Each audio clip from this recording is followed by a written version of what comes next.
Hello, ladies. This is Cheryl Harris Sutton with the Born to Lead 2017 campaign. And as you know, I'm one of your campaign leaders.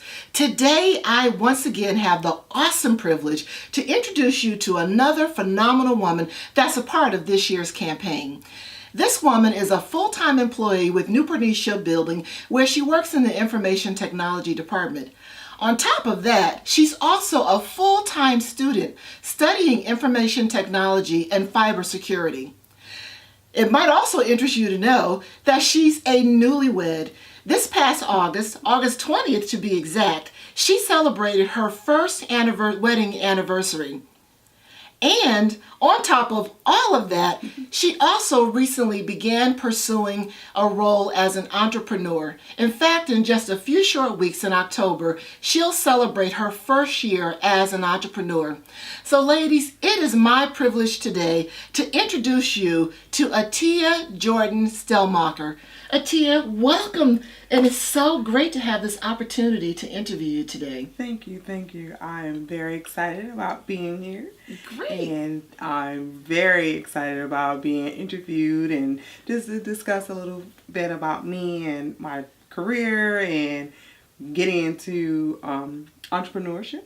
Great, so great. I'm really excited about Well, it. I'm looking forward to this conversation as well. I know that this is going to be an awesome conversation.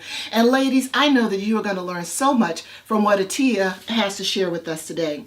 So Atia, with all that you have going on, a professional employee, a full-time student, and a wife, why was it so important for you at this time in your life to pursue a role as an entrepreneur?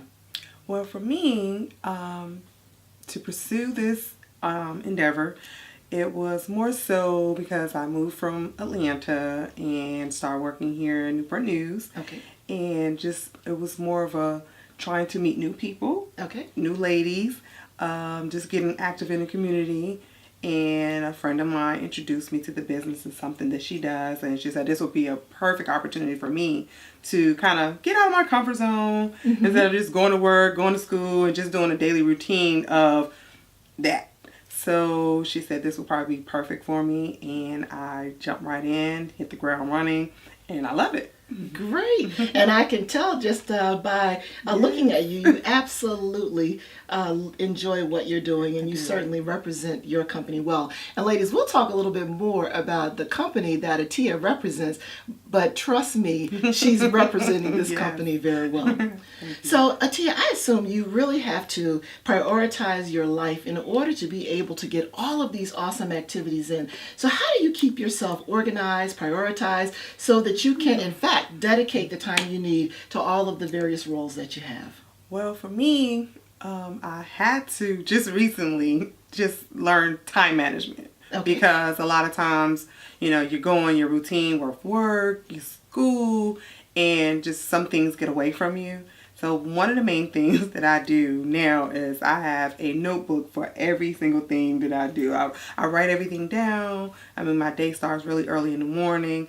My routine with my husband used to be we go to the gym, we work out, then we go to work. And now recently becoming into the business, I have to add that extra additive to where do I find the time to do the things that I do. So exactly. It's hectic. It's very hectic. And, working in IT it can be very stressful, but just finding the time to do everything, and with the business, I love it. It's enjoyable. So it kind of takes me away from being the stress of work to the enjoyment of the business. Okay. And so I think we've probably held the ladies off long enough. So tell us a bit about the company that you represent. What are you doing in your entrepreneurial role? What I do, I am a business partner with Tracy Lynn Fashion Jewelry.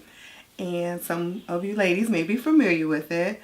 And what I'm wearing today is part of what we do. We sell fashion jewelry. We sell accessories from bags to scarves, earrings. So I have on a few of the items today for my watch and necklace. So that's what I do. The jewelry is very blingish, and it pretty much sells itself. Okay. So you like clothes, you like to shop. This is what you do to add, just take it to your outfit to the next level. Great, great. So as you've indicated, you work with Tracy Lynn. You're a business partner with Tracy Lynn, and so I know that there are other Tracy Lynn vendors in the area. What do you do to distinguish yourself? What I do to distinguish myself from other partners in the business, because I love fashion, I love clothes. I like to dress people. Okay. So I figure, a lot of women, they don't like to get out of their comfort zone as far as what they wear, and they figure that, hey, I see the jewelry is so blingy, it may be too much for them. Okay. And I have to explain to them, no, there's no such thing as too much. Because you can wear the jewelry, it can be dressed up from wearing a suit to dressed down where you're wearing jeans. So like this same necklace here, I could have it on with a pair of jeans, and you're like, oh, that's really nice. So I think for me that I really love fashion and clothes, and my personality brings another additive to it. So I think that may be a reason why steps, pulls me apart from the other ladies. Okay. I'm not sure, All right. Okay, great. Well, being an entrepreneur myself, I know that leadership is so critical to our success. So, Atia, for you, what are the qualities that you feel are most important in a leader? And then following that up with, what qualities do you feel you possess? What leadership qualities do you possess? I feel having leadership skills is very important in anything or any aspect of your life. Okay. And being an entrepreneur, I think that's even more of it's more important, because with this business is not only just selling jewelry, it's about team building. Okay. And in order to team build, you have to have a role of leadership, because if you're just thinking, oh, it's about me just selling jewelry, and then you have other partners, you need to be able to have that role that, hey, you may need help. I need to be able to assist you in no matter what you do. And that's just the same thing, the same aspect I have at work. I may not be the manager, I may not be the boss, but you have to take that leadership role to step in where, hey, your manager or your coworker, someone may not assist that person. So I just feel like that's just everyone should be a leader, no matter what you do. And I just feel like I do have that role, because that's just what I do. I just think it's just a natural instinct for me to be a leader. Okay. And I think that is one of the things that I feel has always allowed me to be very successful in what I do, whether at work, home, or family and friends. Okay. All right. So I know in previous conversation with you, you mentioned that, especially in Atlanta, you were very active in community activities. Correct. So what types of roles, leadership roles, did you take in terms of your community activities? One of the main things I did with my community, we had a homeowners association, so I was on the board. Okay. Because I wanted to make sure that the community that I lived in, we were everything, living in our community, I want to make sure things went well. And I feel like, if you didn't play an active role in your neighborhood, then that means you didn't care.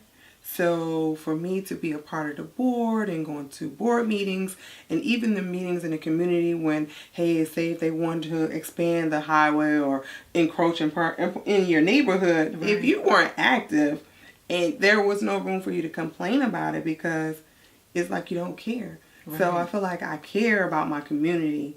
I care about the school systems and things of that nature.